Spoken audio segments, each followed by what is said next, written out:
Bapa di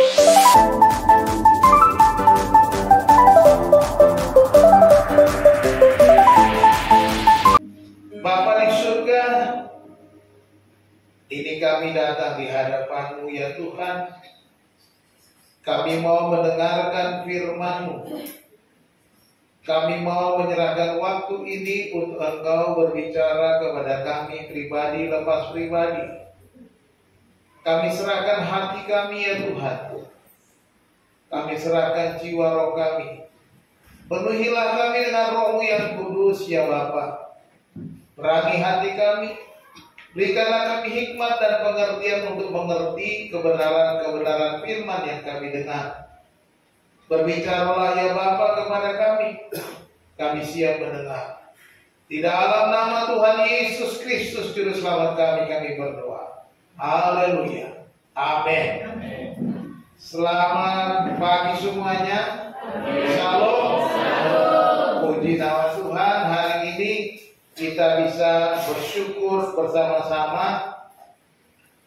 Semua yang kita jalani di dalam kehidupan kita tentunya tidak lepas dari pertolongan Tuhan. Amin. Hari ini khotbah saya berjudul kekuatan di dalam Kristus. Mari kita bersama-sama membaca Alkitab kita. Tolong dibantu. Dari kitab Filipi pasal yang keempat, ayat yang ke-10 sampai ayat yang ke-13. Saya ingin kita membacanya secara bersama-sama. Filipi 4 ayat 10 sampai ayat yang ke-13. Kalau nggak kelihatan di depan, mungkin baca dengan Alkitab masing-masing ya. 2, 3. Aku sangat bersukacita dalam Tuhan, bahwa akhirnya pikiranmu dan perasaanmu bertumbuh kembali untuk aku. Memang selalu ada perhatianmu, tetapi tidak ada kesempatan bagimu. Kukatakan ini bukanlah karena kekurangan, sebab aku telah belajar mencukupkan diri dalam segala keadaan. Aku tahu apa itu kekurangan, dan aku tahu apa itu kelimpahan.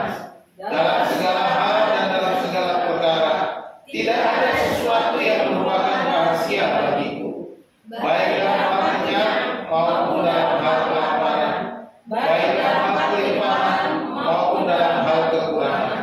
Segala perkara dapat kutanggung di dalam Dia yang memberi kekuatan kepadaku. Amin. Bapak Ibu Saudara yang dikasihi Tuhan, kita mungkin sering mendengar perkataan bahwa ikut Tuhan pasti diberkati. Tetapi seringkali ada banyak orang Kristen kecewa. Sesudah ikut Tuhan, berkat-berkat seolah-olah tidak dialami. Karena kita selalu berbicara soal berkat, beranggapan itu adalah hal-hal materi. Bicara berkat selalu berbicara hal yang bersifat materi. Kita berpikir karena ikut Tuhan pasti diberkati, bahwa kita akan menjadi kaya raya. Kita ikut Tuhan bahwa kita akan dicukupkan semuanya. Amin. Tuhan sanggup membuat kita cukup bahkan kaya raya. Saya percaya itu. Tetapi saudaraku yang dikasih Tuhan, kalau kita datang ikut Tuhan hanya untuk mencari kekayaan, kita salah jalan. Kalau kita mencari Tuhan untuk mencari hidup yang berkelimpahan dengan harta melimpah, harta kekayaan, hidup senang-senang, maka kita salah jalan. Tetapi kita mencari Tuhan bukan untuk mencari berkatnya. Berkatnya selalu menyertai apa yang Tuhan mau. Kita mencari Tuhan oleh karena kita membutuhkannya. Kita mencari Tuhan oleh karena Dia adalah Allah kita. Kita mencari Tuhan sebab Dia yang layak untuk dipuja, dipuji, dihormati. Dan berkatnya pasti akan menyertai ketika kita sungguh-sungguh mengikut Tuhan, mencari Tuhan. Jadi jangan dibalik. Jangan datang mencari Tuhan karena mencari berkat. Maka kita seringkali keliru. Ketika kita menghadapi persoalan, ketika menghadapi masalah, kita kecewa kepada Tuhan. Kita marah kepada Tuhan. Kita menolak Tuhan. Kita bilang, Tuhan bagaimana ini? Saya sudah sekian lama mengikut Tuhan, tetapi hidupku hanya seperti ini saja. Hidupku tidak ada perubahan.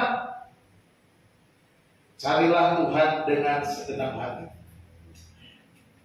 Ikut Tuhan juga kita mungkin pernah mengalami kekecewaan. Ya, pernah kecewa ketika ikut Tuhan. Kita sungguh-sungguh ikut Tuhan, kita merasa kecewa, kita merasa putus asa. Seolah-olah hidup kita sudah tidak ada jalan lagi.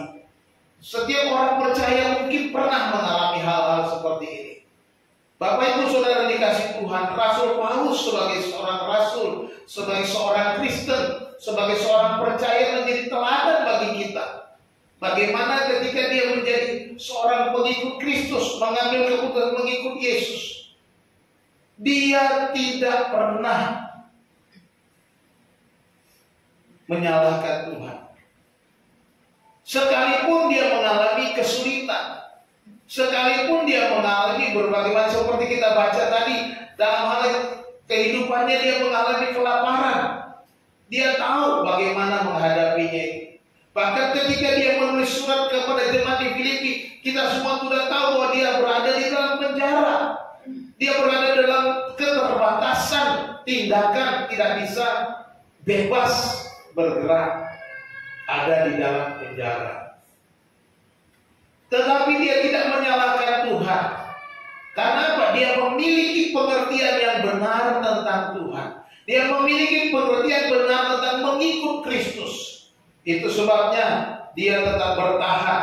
Sehingga ikut Tuhan haruslah secara totalitas hidup kita. Bukan setengah-setengah.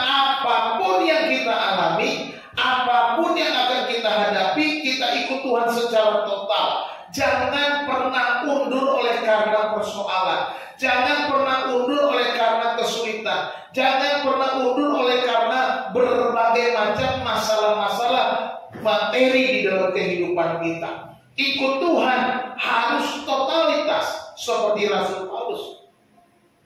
Dia tidak menyalahkan panggilannya. Dia tidak menyalahkan Tuhan yang memanggilnya. Dia tidak menyalahkan raja-raja yang menangkapnya. Dia tidak menyalahkan penderitaan yang dialaminya. Dia tidak menyalahkan dia dimasukkan ke penjara. Dia melalui itu dengan sepenuh hatinya. Karena dia mengikut Tuhan dengan total. Itu sebabnya kita akan belajar pada hari ini bagaimana pengalaman Rasul Paulus mengikut Tuhan. Dia menyatakan di dalam Filipi pasal 4 ayat yang ke-13. Kita membaca di sana sekali lagi. Dia berkata apa?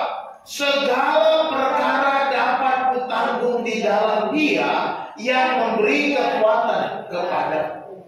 Ini yang dikatakan. Segala perkara, segala sesuatu apa saja di dalam kehidupannya bisa dilalui, bisa ditanggung, bisa dilewati, bisa diangkatnya, bisa dialaminya. Oleh karena apa? Ada kekuatan Kristus yang diberikan kepadanya. Di dalam teks kitab yang lain, karena Alkitab kita ini ada berbagai macam teks, ada ratusan ribuan teks. Di dalam kitab teks ada namanya Textus Receptus ya. Disebutkan dia yang memberikan kekuatan kepadaku di dalam dia sini disebut di dalam Kristus, bukan ada kata Kristus di sini. Jadi segala perkara dapat kutanggung di dalam Kristus. Kristuslah yang memberikan kekuatan. Kekuatan apa? Sehingga kita bisa melewati masa-masa sulit. Kekuatan apa yang membuat Rasul Paulus bisa melewati penderitaan? Kekuatan apa yang bisa membuat Rasul Paulus melewati kesulitan, kelaparan, sengsara, aniaya? Semua bisa dilewati. Perhatikan di sana dikatakan di dalam ayat yang ke-10 ya. Yang pertama, dia memberikan sukacita. Memberikan sukacita. Ayat yang ke-10 dikatakan, aku sangat bersukacita dalam Tuhan. Haleluya. Padahal dia ada di dalam penjara. Dia ada di dalam kesulitan. Dia ada di dalam tekanan. Tetapi tekanan itu tidak membuat dia kesulitan. Tetapi tidak membuat dia menderita. Dia justru kata,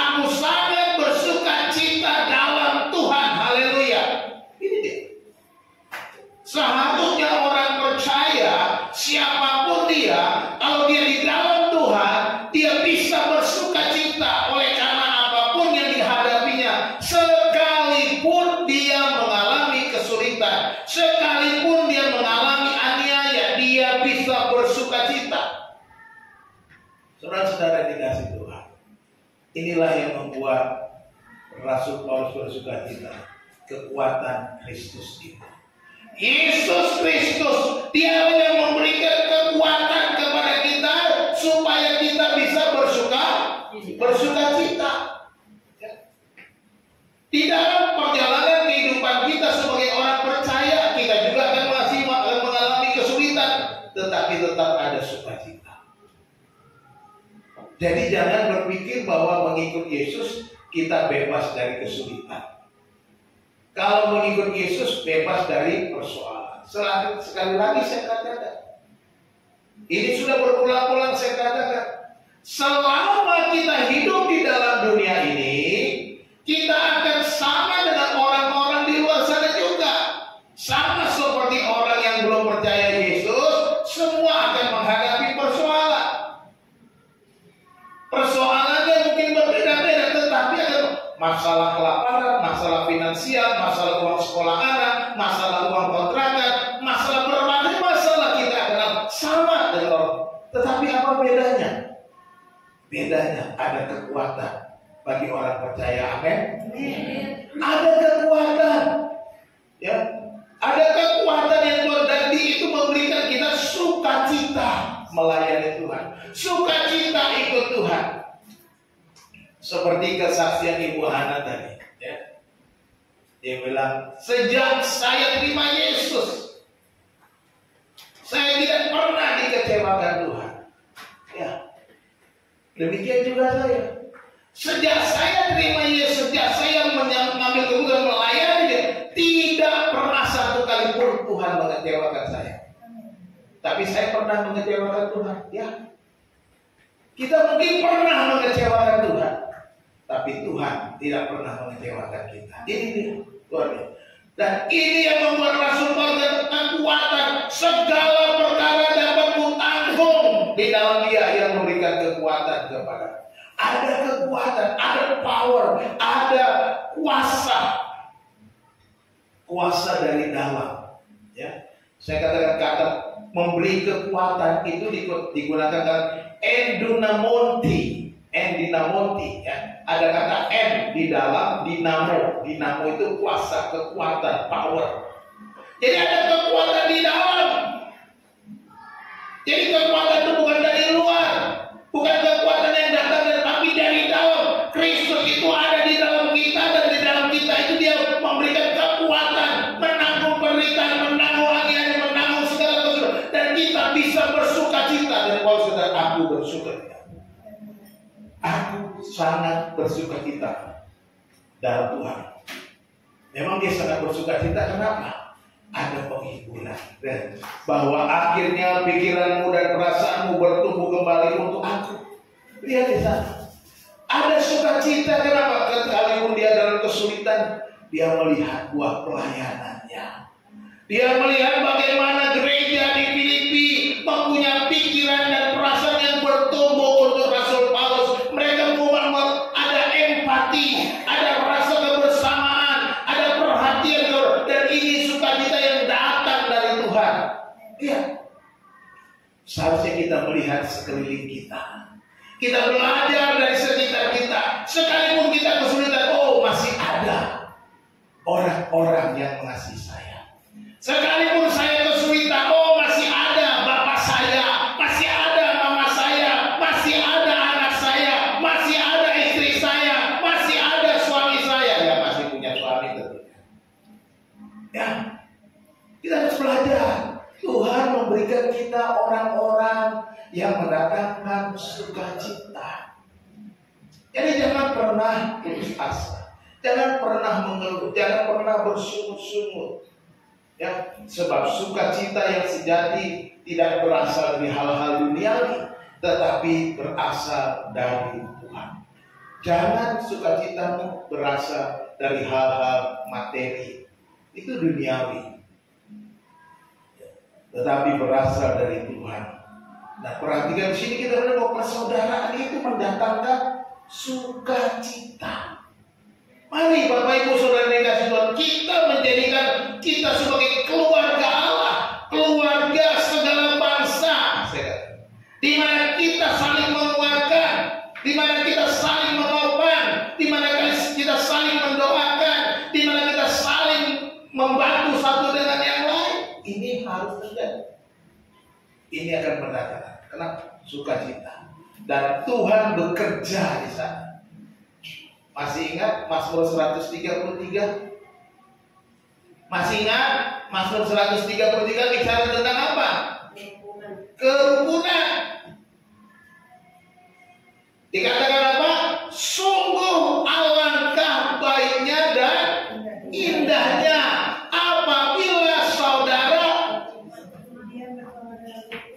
diam bersama dengan rukun. Alangkah indahnya dan sungguh alangkah indahnya, sungguh alangkah apa lagi baiknya bila saudara semua hidup rukun bersama. Rukun persaudaraan ini yang terjadi kepada gereja di Filipi. Perhatian. Jadi jangan kita fokus kepada penderitaan. Paulus tidak fokus pada penjara. Dia bersukacita. Kenapa? Dia mau melayani Tuhan. Penjara dijadikan Rasul Paulus sebagai sarana untuk tetap melayani Tuhan. Di penjara itu dia memberitakan Injil kepada semua orang yang ada di dalam penjara, termasuk kepada penjaga-penjara. Ini adalah kesempatan yang besar. Jadi jangan kita mengeluh oleh karena kesulitan. Tuhan sedang mengajar kita untuk mencari kehendaknya di tengah-tengah kesulitan. Seperti Rasul Paulus, Tuhan mengajar kita supaya kita bersukacita. Ada rencana Allah, ada rencana Tuhan ketika kita menghadapi kesulitan. Memberi sukacita, itulah kekuatan di dalam Kristus. Yang kedua, kekuatan di dalam Kristus itu memberikan penguasaan diri. Ya. Ayat 11 bilang begini, kukatakan ini bukanlah karena kekurangan, sebab aku telah belajar mencukupkan diri dalam segala keadaan. Perhatikan kata mencukupkan diri. Rasul Paulus berkata kepada gereja di Filipi, kalau bersukacita ada perhatian, ada pertolongan, ada bantuan. Memang orang Filipi datang untuk membantu, mendukung Rasul Paulus, baik finansial, apapun yang diperlukan, dibutuhkan oleh Rasul Paulus. Tetapi dikatakan, aku bersukacita bukan karena kekurangan, bukan. Sebab aku sudah belajar mencukupkan diri dalam segala keadaan. Kita harus belajar di dalam segala keadaan. Ini berbicara tentang penguasaan diri.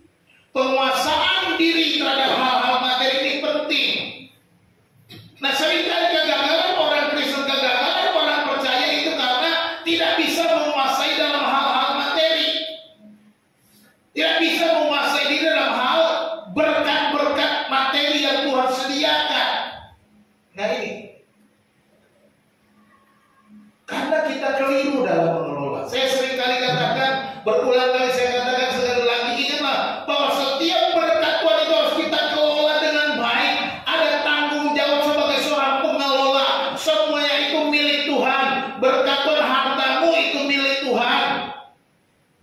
Kau harus kelola dengan baik. Ya, maka kita atur dengan baik. Saya sangat bersedih, ada teman saya untuk pelayanan, untuk pergi melayani, dia harus pinjam uang sana sini. Saya sangat sedih. Ada apa?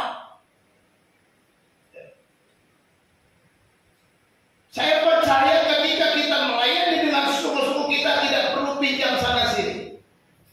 Ya, Tuhan menyediakan. Sebab melayani Tuhan itu Tuhan yang suruh. Kalau Tuhan yang suruh, pasti Tuhan yang cukupkan. Amin. Tuhan yang sediakan. Contoh saja. Contoh. Helsa. Disuruh oleh bosnya, Helsa, tolong kamu pergi ke sana. Tolong antarkan barang ini ke sana. Apakah dia bilang, pakai duitmu ya, ongkosmu tanggung sendiri.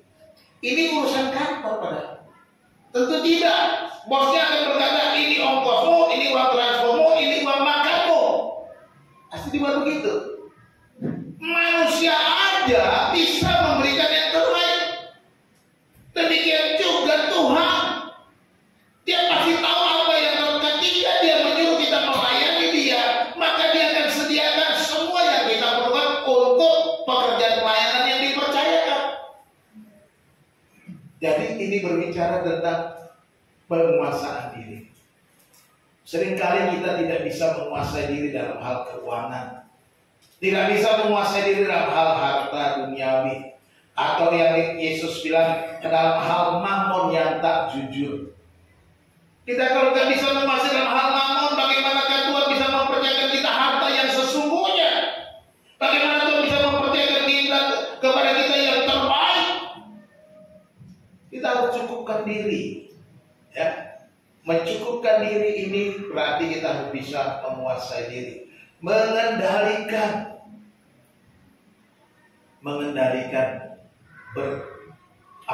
hawa nafsu hawa, nah itu juga ya harus dikendalikan. Ya, jadi jangan sampai kita tidak bisa menguasai diri. Inginnya ini itu semuanya mau dibeli habis lah uangnya. Nggak bisa lihat. Sementara dia lupa. Untuk Tuhan dia tidak bisa lakukan. Bahkan memberi persembahan pun dia tidak ada.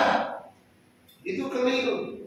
Jangan sampai ada yang pergi ke gereja, pinjam uang tetangga untuk kasih persembahan. Bertobat. Ya bertobat dia bilang. Jangan pinjam uang untuk bawa persembahan kepada Tuhan. Lebih baik bawa dirimu bertobat di hadapan Tuhan. Ini aku gak punya apa-apa, berikan aja. Berikan hidupmu, itu lebih penting. Daripada pinjam tetangga, bikin malu Tuhan. Ya. Sebab apa? Tuhan sudah sediakan berkatnya.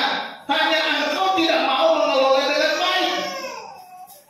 Tiap uang harus ada persembahan, engkau pakai untuk yang lain-lain. Sehingga makanya ketika ada berkat Tuhan, atur diri. Oh, saya besok hari Minggu akan ibadah. Saya mau siapkan, pisahkan uang persembahan saya ini untuk Tuhan. Begitu. Siapkan untuk Tuhan. Dan jangan diutak-atik, jangan diganggu-gugat. Pokoknya itu untuk Tuhan.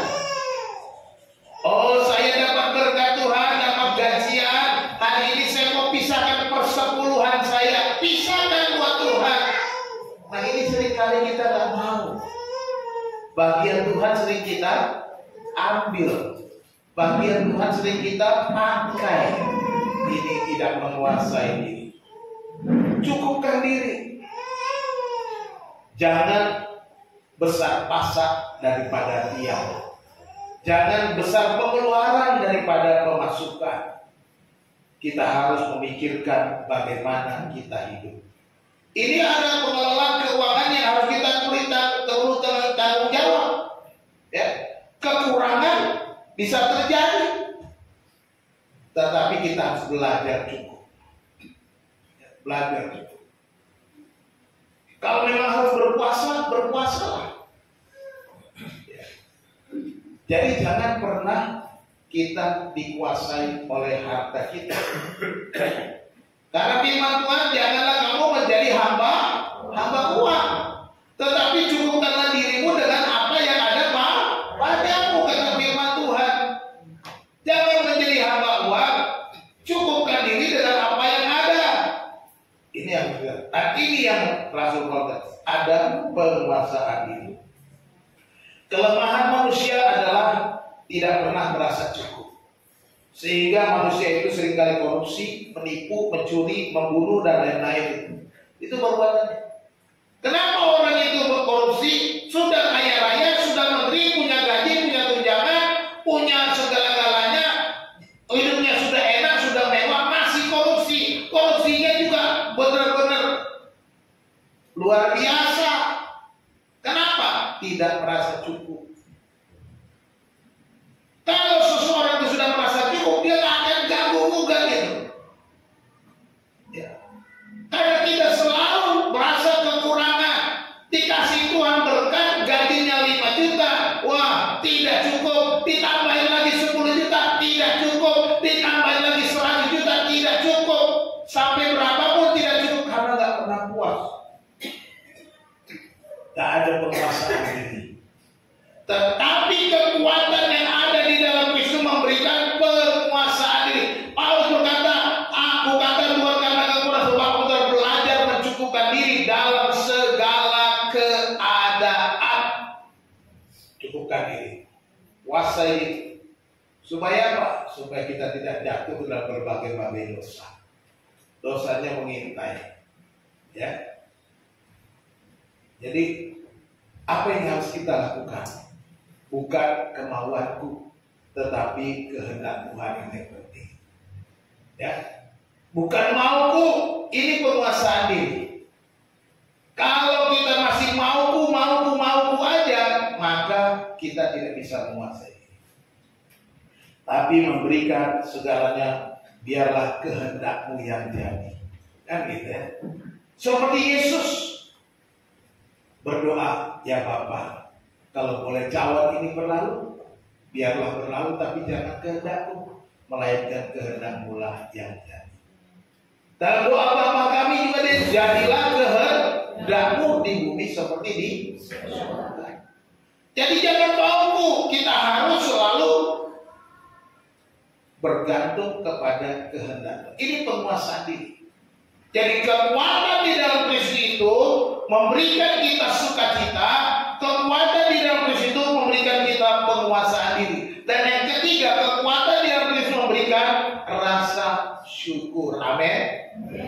Ayat 12 bilang, aku tahu apa itu kekurangan, dan aku tahu apa itu kelimpahan. Dalam segala hal dan dalam segala perkara tidak ada sesuatu merupakan rahasia bagi, baik dalam hal kenyang maupun dalam hal kelaparan, baik dalam hal kelimpahan maupun dalam hal kekurangan. Pernyataan Paulus ini menyatakan rasa syukurnya. Aku tahu apa itu kekurangan, aku tahu apa itu kelimpahan, aku tahu apa itu kelaparan, aku tahu apa itu kenyang. Jadi baginya enggak ada apa? Rasa syukur. Rasa syukur harus kita terus tingkatkan dalam kehidupan kita.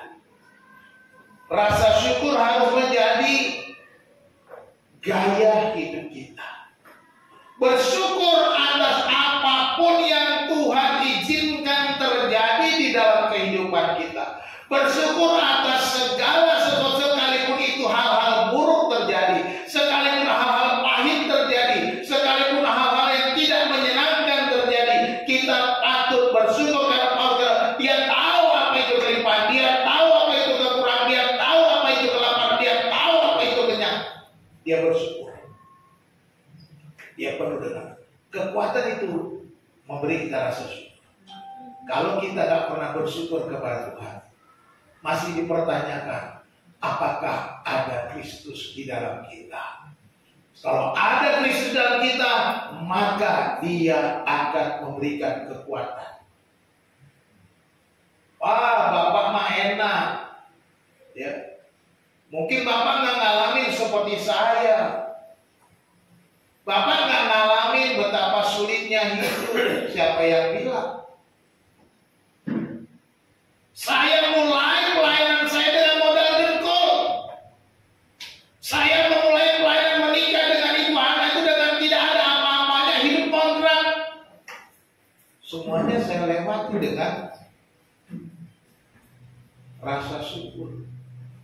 Enggak simsalabim menjadi seperti yang saudara lihat sekarang. Kenapa? Bersyukur. Bersyukur atas apa yang pernah mengalami kesulitan, pernah. Mengalami kekurangan, pernah. Tapi kami terus percaya Tuhan tidak akan pernah tinggalkan kami. Ini yang terjadi, mujizat demi mujizat terjadi. Kalau kita penuh dengan rasa syukur, kita akan mengalami mujizat. Tuhan tidak pernah meninggalkan, katakan amin. Amin. Dia berkata, aku sekali-kali tidak akan meninggalkan engkau dan sekali-kali tidak akan membiarkan engkau. Ini adalah firman-Nya. Dan ini akan digenapi dalam kehidupan kita. Dia tidak akan meninggalkan kita. Tidak akan meninggalkan kita dalam kesulitan-kesulitan kita. Kalaupun dia izinkan itu, dia sedang menguji kita. Dia sedang mengajar kita, apakah kita dapat bersuka cita, apakah kita dapat menguasai diri, apakah kita bisa bersyukur. Kalau itu kita sudah lewati, apalagi kita masuk kepada rasa syukur. Syukur bagimu Tuhan atas apa yang aku alami. Jadi hidup melimpah dengan syukur menolong kita untuk dapat menerima keadaan apapun, susah atau senang, kekurangan atau kelimpahan. Jadi hidup dengan syukur ini menolong kita supaya kita menerima semua keadaan itu.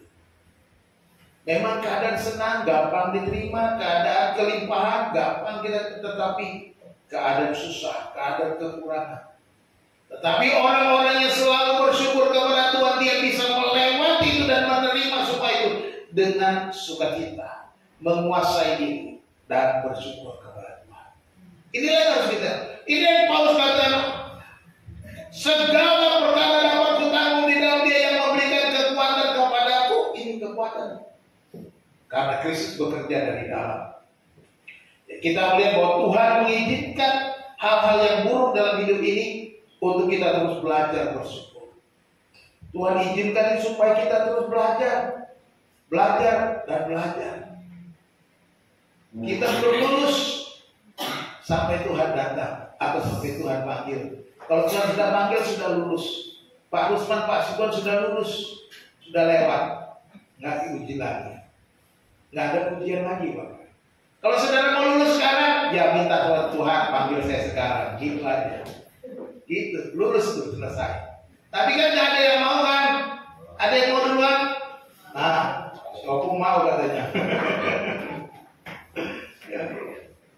Itu kalau orang yang mau, artinya orang yang benar-benar percaya udah siap sama Tuhan. Kalau kita nggak benar-benar percaya, kita nggak mau duluan. Ya. Tapi kalau kita mau duluan, kalau Tuhan bilang belum, ya belum. Jangan kalau kita, oh saya mau duluan, berarti saya bodoh. Kamu ini ngomong gitu nggak ya? Jangan takut bilang ngomong duluan. Karena yang duluan itu bukan kita yang tentukan, tapi yang tentukan Tuhan. Ada orang yang sakit-sakitan tapi nggak mati-mati, ada. Yang jaga itu mati. Hah? Ada yang jaga malah mati. Kasihan amat. Yang jagain malah mati duluan. Ada. Tetangga saya itu suaminya waktu dulu kerja sakit-sakitan. Istrinya ngurusin. Istrinya duluan mati. Itu tetangga saya. Tiba-tiba istrinya sakit dan mati. Suaminya sekarang malah hidup terus, masih sampai tetangga saya. Ya. Jadi itu selalu waktu Tuhan. Jadi gak usah takut. Siapa yang mau duluan? Nggak ada juga yang mau duluan. Oh ada satu, puji Tuhan. Jangan khawatir. Kalau belum waktunya gak bakal disuruh duluan. Tunggu katanya. Jadi kita harus merasa bersyukur. Kekuatan Kristus memberikan apa saja? Sukacita. Kekuatan Kristus memberikan sukacita. Ini apa? Apa maksudnya? Ini mengelola hati dalam perasaan kita. Sukacita perasaan. Bersukacita senantiasa apapun yang dialami. Ini soal mengelola hati, mengelola perasaan. Ya. Jadi mari kita kelola perasaan kita. Jangan sedikit-sedikit marah, kecewa, putus asa, salahkan Tuhan, salahkan suami, salahkan istri. Ini gara-gara kamu nih, saya begini nih. Coba saya enggak sama kamu. Coba dulu saya jodoh ikut bapak saya jodoh saya siapa. Saya sudah jadi orang kaya. Jangan begitu. Ya. Wah, kalau lagi marah, dulu itu saya itu katanya dijodohkan sama orang kaya, saya nggak mau loh. Anak kepala desa. Ya kan, hati-hati. Jadi jangan salah menyalahkan. Bersukacita bersama. Yang kedua apa? Penguasaan diri. Penguasaan ini berbicara mengelola pikiran. Nah, ini perasaan, sekarang mengelola pikiran. Jadi pikiran perlu kita kelola. Cukupkan diri dengan apa yang kita terima. Kalau otak kita ini kotor, otak kita ini cuma maunya kaya, maunya dapat uang terus, ya itu repot. Nggak mengelola pikiran, ya, nggak bisa menguasai diri, sehingga gagal menjadi anak Tuhan yang baik. Jadi kelola pikiran. Dan yang ketiga apa? Rasa syukur, bersyukur. Ini mengelola apa? Tindakan. Bersyukur itu tindakan. Ya, mengelola. Jadi semuanya ada. Perasaan, pikiran, dan ini berkaitan seluruh totalitas hidup kita, kepribadian kita sebagai manusia yang utuh. Perasaan, pikiran, dan tindakan kita dikelola dengan baik, dengan rasa syukur. Dengan bersyukur itu berarti kita bertindak dengan benar. Segala pujian dan syukur hanya kepada Tuhan. Ya, selalu hidup bersyukur kepada Tuhan. Jadi bersyukurlah apapun yang kita alami. Jadi kelola hatimu, kelola perasaanmu, kelola pikiranmu, kelola tindakanmu, supaya engkau bisa berkenan kepada Tuhan. Inilah kekuatan yang dialami oleh Rasul Paulus. Kekuatan yang berasal dari dalam, yaitu kekuatan Kristus sendiri di dalam Rasul Paulus. Tuhan Yesus memberkati kita. Kita berdoa. Bapa di surga, terima kasih kami sudah belajar firman Tuhan. Kami sudah melihat bagaimana Tuhan memberikan kekuatan kepada Rasul Paulus di dalam pelayanan dan dalam panggilannya. Dia tetap bertahan dan bersukacita, tetap menguasai diri, dan juga Tuhan, dia tetap merasakan campur tangan dengan rasa syukur apapun yang dialaminya, ya Tuhan. Terima kasih Bapa di surga untuk segala kemurahan kebaikan. Kami bersyukur kami memiliki Kristus yang tinggal di dalam kami. Tuhan, berikan kami kepekaan untuk kami menyadari bahwa Tuhan memberikan kekuatan oleh orang-orang di sekitar kami. Tuhan memberikan kekuatan melalui pengalaman-pengalaman kami. Tuhan memberikan kekuatan melalui segala persoalan-persoalan kami. Terima kasih Tuhan. Biarlah namamu dipuji, dipermuliakan. Hamba-mu berhenti berbicara Bapa. Roh Kudus, mari Engkau Tuhan terus mengingatkan kami, menguatkan kami, menolong kami, supaya kami boleh berkemenangan. Terima kasih Tuhan. Terima kasih, terpujilah Engkau. Di dalam nama Tuhan Yesus Kristus kami sudah bersyukur dan berdoa. Haleluya. Amin.